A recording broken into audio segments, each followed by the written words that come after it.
Estou muito feliz de estar aqui com vocês, depois de um ano de ausência.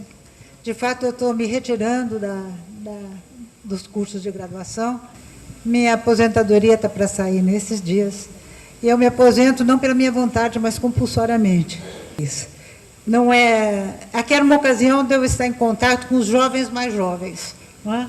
O que eu acho que para vocês, às vezes, era difícil. Eu me lembro muitas vezes de não escutar o que vocês diziam, por causa da minha, dos efeitos da idade sobre o meu ouvido.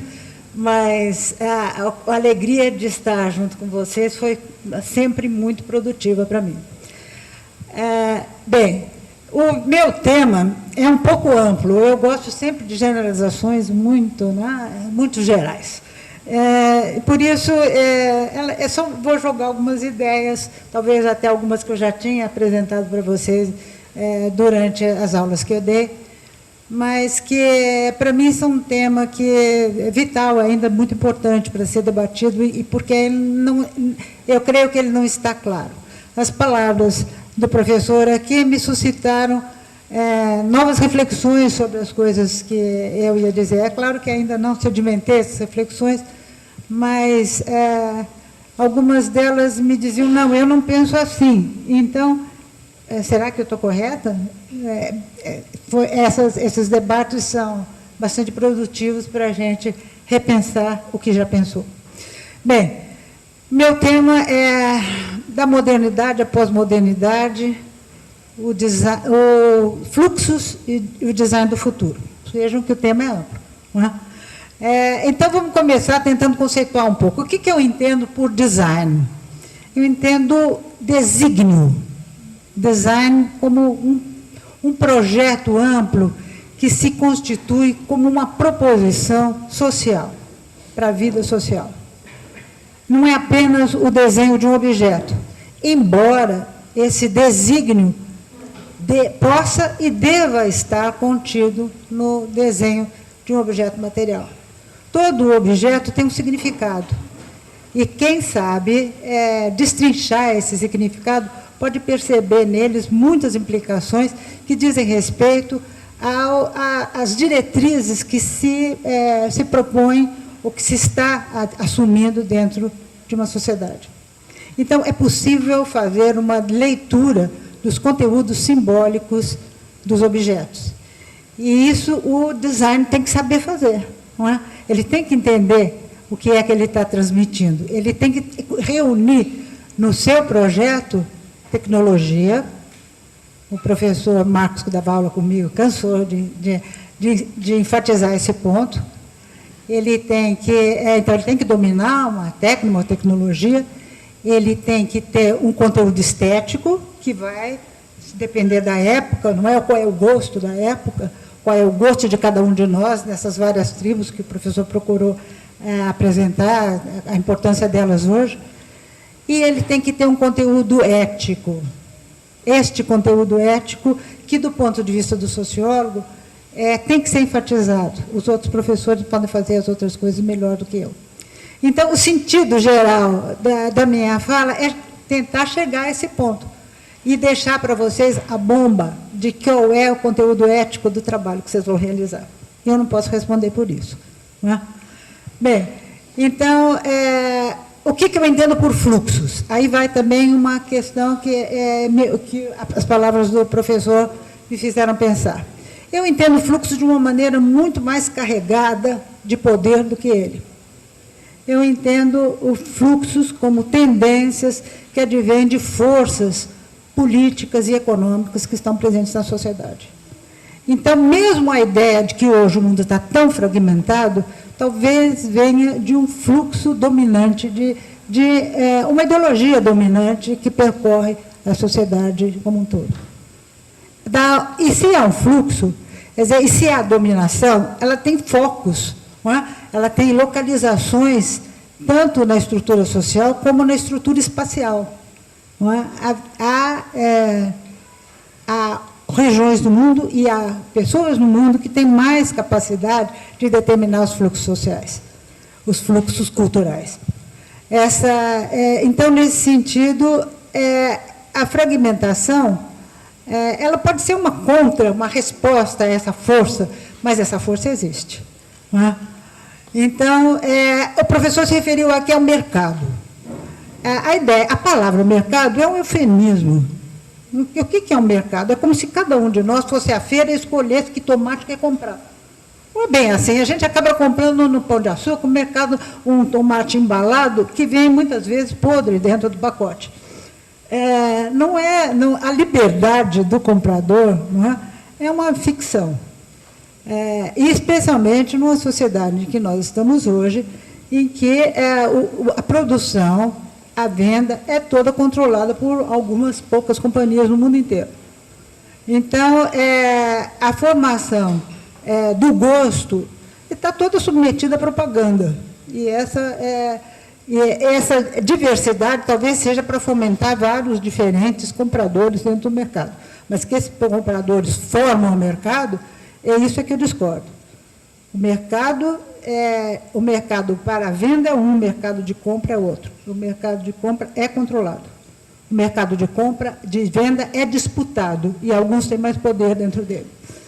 Bom, colocada essa minha concepção de fluxos, né, e a ideia de que design é, no fundo, um projeto com conteúdo social, né, que se manifesta no objeto construído, eu vou deixar vocês agora a pensar um pouquinho como é que essas coisas se constituem no momento presente. Será que essas características de fragmentação globalizada, que no fundo é uma fragmentação unificada, não é? De alguma forma com tendências unificadoras, ela é parte há quanto tempo do mundo? Olha, para alguns, a pós-modernidade começou precisamente em 1973, em 15 minutos das 13 horas, em tal lugar do mundo. Isso é uma afirmativa do Jenks, não é? Não é bem assim que eu acho. Existe um livro do Perry Anderson que se chama As Origens da Pós-Modernidade. Ele mostra que o conceito de pós-modernidade já aparecia no final do século XIX. A ideia de que a modernidade, de alguma forma, estava sendo superada, já está ali, e, se não me engano, em literatos espanhóis, que discutem surge, então, quase que na periferia do sistema de poder capitalista mundial, na Espanha, que naquela época não estava tão bem integrada quanto hoje, e depois também se manifesta na América Latina. Depois, um grande historiador famoso, né, um historiador muito famoso, chamado Toynbee, também vai colocar o mesmo problema, que a superação da modernidade estaria se dando por volta de 1914, com a Primeira Guerra Mundial. Na primeira metade do século XX, outros literatos e também um grande sociólogo, Dwight Mills, um americano, de oposição um pouco ao sistema, ele esquerdista dentro do panorama sociológico norte-americano, vai dizer que a pós-modernidade começou após a Segunda Guerra Mundial. A modernidade perdeu toda a sua força nesse período. Em 1960, a coisa fica mais patente, não é? Na década de 60. O que vai acontecer? Vai haver uma revolta contra a sociedade consumista, que se manifesta abertamente em 68. Mas, já antes disso, há algumas manifestações contrárias ao rumo cultural do mundo. Não é? Há manifestações contra o rumo cultural, por exemplo, da guerra no Vietnã. Já não é uma questão só cultural, mas uma questão muito mais profunda, radical. Pessoas que se opõem a isso. Então, a ideia de que a sociedade estava harmonizada dentro de uma visão moderna de progresso constante, não é? Que é uma das características mais marcantes da modernidade, começa ali a ser colocada em dúvida. Surgem, então, movimentos de oposição que vão se colocar à esquerda dessa proposição da modernidade, considerando a modernidade uma vitória de forças de dominação do ser humano. É uma revolta que se manifesta nas ruas, não é? Desde explosões estudantis, depois, às quais se aderem os operários na França, no México, mas também revoltas em passeatas contra a guerra do Vietnã, revoltas contra a discriminação dos negros, a reivindicação dos negros para participar da sociedade norte-americana, que ainda na década de 60 era uma sociedade com apartheid, várias manifestações diversas de apartheid. Bom, não era política oficial, mas a vivência real nos Estados Unidos. Dessa forma, eu mesma escrevi um artigo mostrando que elementos de sociedade de massa, de deslumbramento anti-espetáculos, estavam já na década de 1850, num dos marcos da modernidade para a arquitetura, na grande exposição internacional feita no Pavilhão de Cristal, que é um marco da arquitetura moderna, pela padronização da sua estrutura. Não é? Essa forma de construir, que inicia, evidentemente, uma nova moda de se fazer o espaço construído, mas que, ao mesmo tempo, foi o palco, ou o abrigo de uma grande atração internacional, de massas inteiras deslumbradas com um espetáculo extremamente ideológico, que era o espetáculo de consagração da indústria britânica. A exposição era internacional, mas era para realçar o poderio inglês sobre todas as outras formas de produção no mundo. Dessa maneira, da mesma forma, hoje, a gente não pode dizer que a modernidade acabou completamente. Ela ela se reflete ainda numa tentativa de não submissão a uma irracionalidade que parece que está presente de forma dominante na pós-modernidade. A ideia da modernidade é que a razão conduziria os homens ao seu aperfeiçoamento numa dominação sobre a natureza, pela tecnologia, pela ciência e pela tecnologia, e que isso traria o progresso e a felicidade como uma consequência natural, um resultado imbricado no próprio domínio sobre a natureza. Então, a modernidade combina, de um lado, a Revolução Industrial, com essas suas possibilidades novas, e, de outro lado, as ideias da Revolução Francesa, que promoveram a Revolução Francesa, e as instituições burguesas criadas pela Revolução Francesa.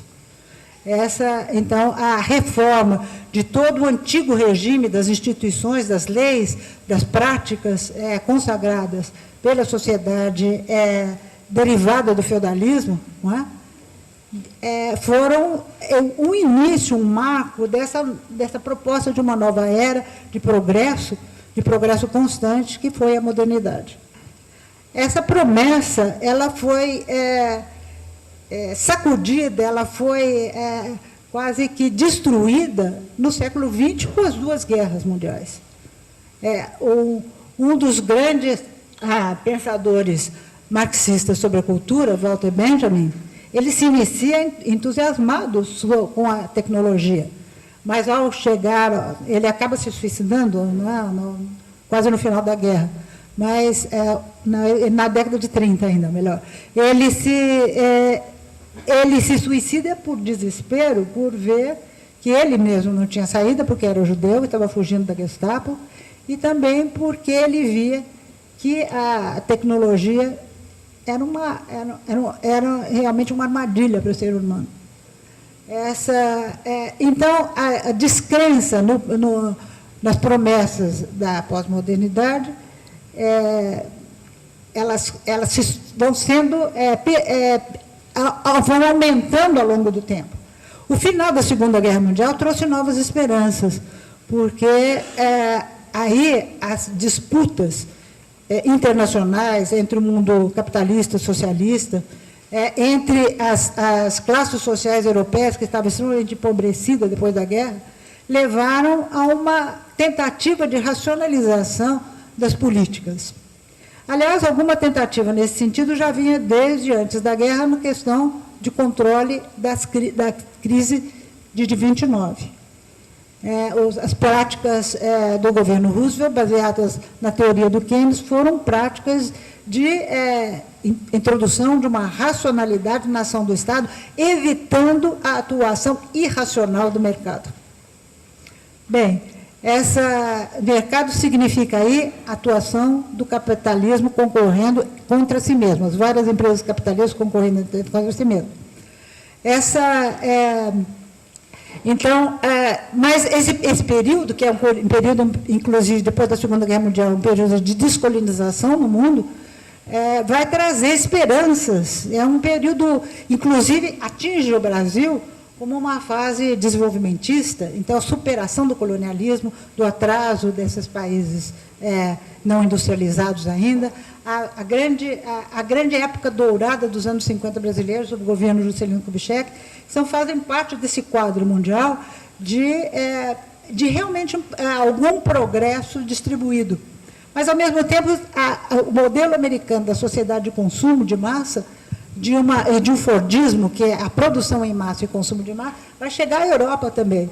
E a Europa ressente-se disso, eu acredito que muito de 68 vem dessa introdução de uma coisa nova na Europa, em vez daqueles mercados de origem, elite, uma produção em massa e uma subordinação aos valores das grandes empresas de produzirem e aumentar o mercado para os seus produtos. Isso leva ao estranhamento frente à cultura europeia.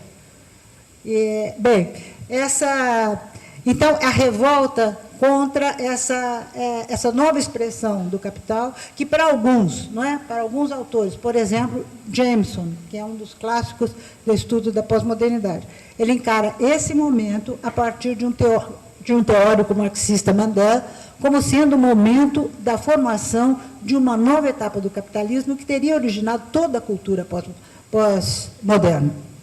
Então, para alguns, a pós-modernidade está na segunda metade do século XX, de lá para cá. Para outros, um pouco mais adiante, uma década mais adiante, 2 décadas mais adiante, mas da década de 70 em diante, ninguém mais tem dúvida de que a modernidade entrou em crise.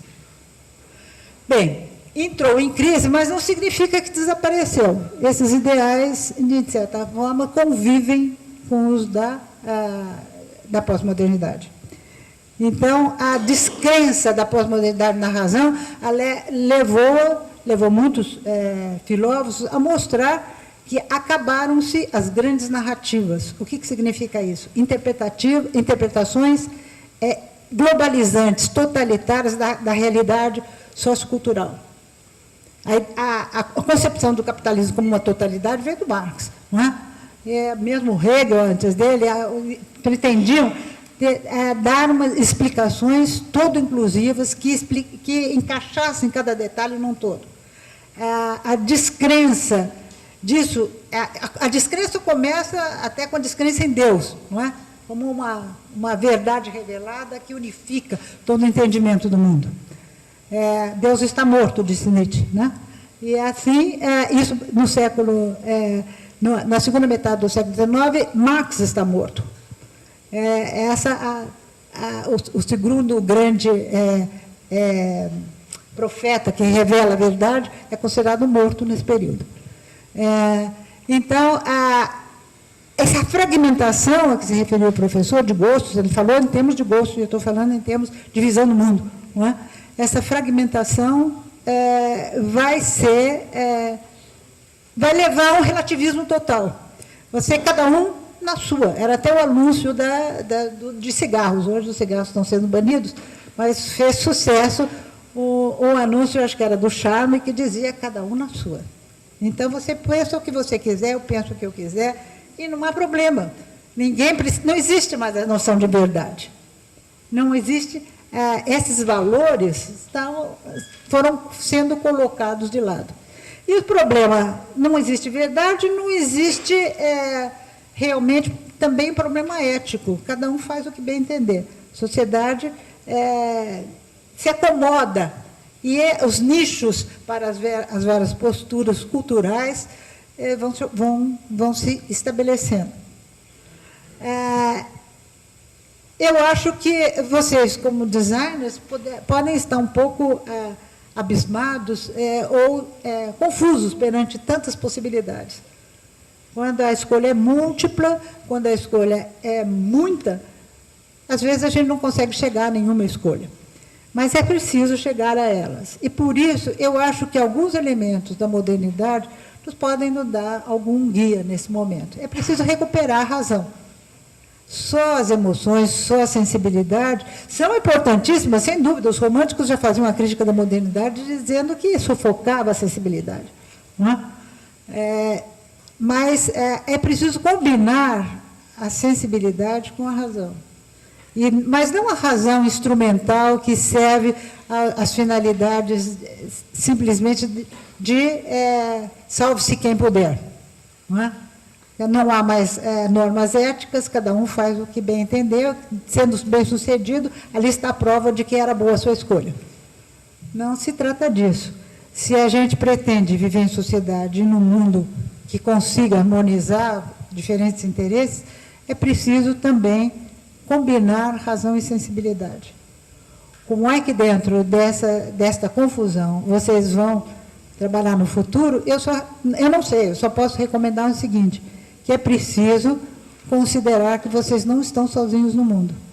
E que o mundo, para viver harmoniosamente, é preciso ser um mundo ético. É só isso que eu tenho a dizer.